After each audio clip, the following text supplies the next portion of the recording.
po nung nakaraan, nangyayari na naman ngayon. But you have to respect the office of the Vice President. Ang budget ng Pilipinas ay hawak lang ng dalawang tao. Hawak lang siya ni Congressman Zaldico at ni Congressman Martin Romualdez. Yan ang katotohanan. Halimbawa ko dito, medyo mahaba ito, kaya pagpasensyahan mo. Ang halimbawa ko dito, sa DepEd muna tayo. Sa Department of Education, noong taong 2023, merong 5 billion na inapprove para sa classroom construction. Nagulat ako kasi merong mga lumapit na miyembro ng House na humihingi. Hinihingi nila yung 5 billion, parte ng 5 billion na budget. Wala kasi akong experience sa ganyan.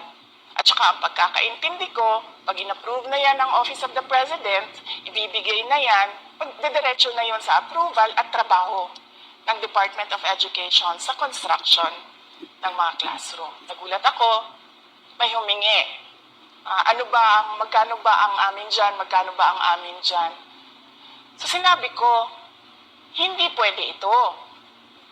Kasi ang mangyayari nito, hindi magagawa ng Department of Education ang trabaho namin na mag-construct ng classroom ayon sa classroom backlog at sa prioritization base sa backlog at sa classroom construction.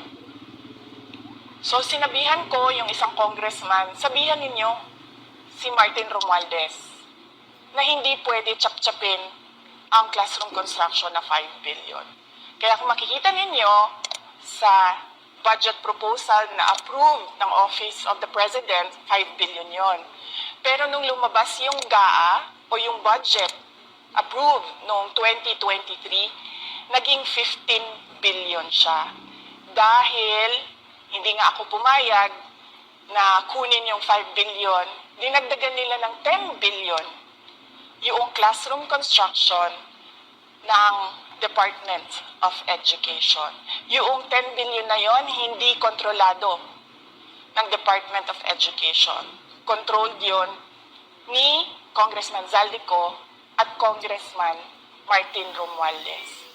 Hindi ko na kailangan ng corroborative witness dito dahil makikita niyo yon sa papel. Makikita ng taong bayan yon sa papel.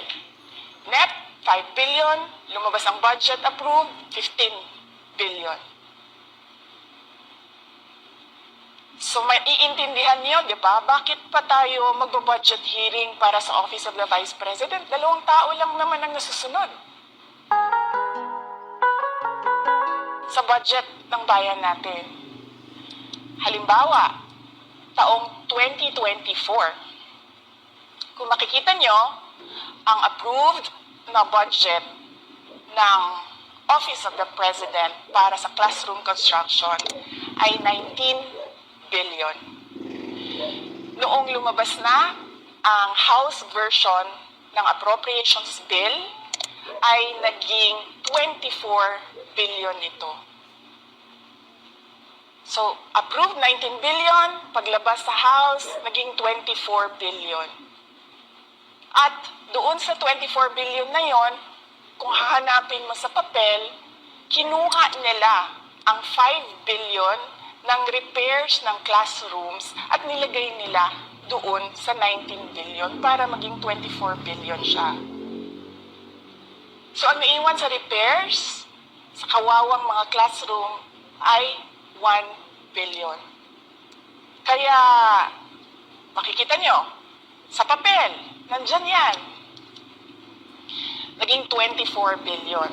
At hindi lang yan, dahil noong 2023 ay hindi ako pumayag na hindi masunod yung DepEd na rules sa paano mag-classroom construction based on need, ang ginawa ngayong 2024, inattach nila ang listahan na kung saan gagawin ang mga classroom construction worth 17 billion. Makikita nyo yon sa papel. Pagdating namin sa Senate, nakita yun ng mga senador. Tinanong nila ang Department of Education, totoo ba o hindi totoo na galing sa inyo ang listahan ng 17 billion ng mga classroom construction? So sabi namin sa mga senador, hindi totoo. Hindi namin magagawa yung trabaho namin. Hindi natin masasolve ang classroom backlog kung ganito ang nangyayari. Pwede ba ninyo kaming tulungan?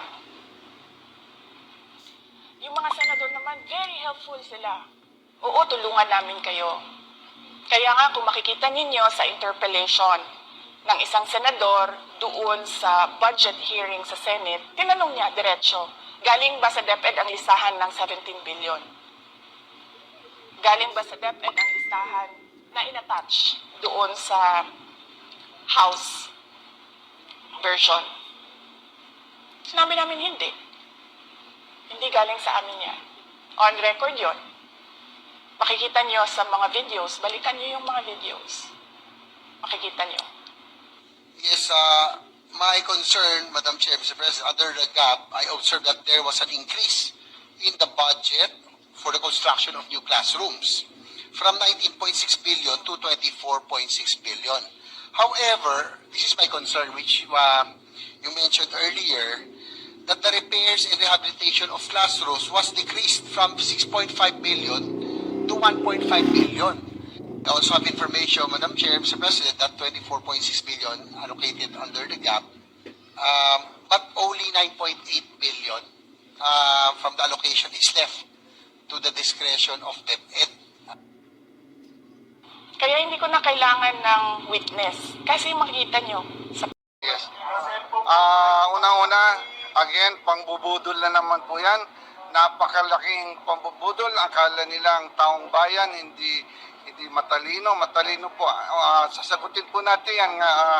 Una-una po, ang miyembro po ng appropriations is around 139. Ang vice chair po is around 56. Ang congressman po is 300. Meron po tayong mga senador na 24. Meron pong miyembro ng Bicameral Conference Committee after the budget deliberation ng House and Senate. Meron pa pong BICAM na mag-uusap ang dalawang upper chamber and lower chamber.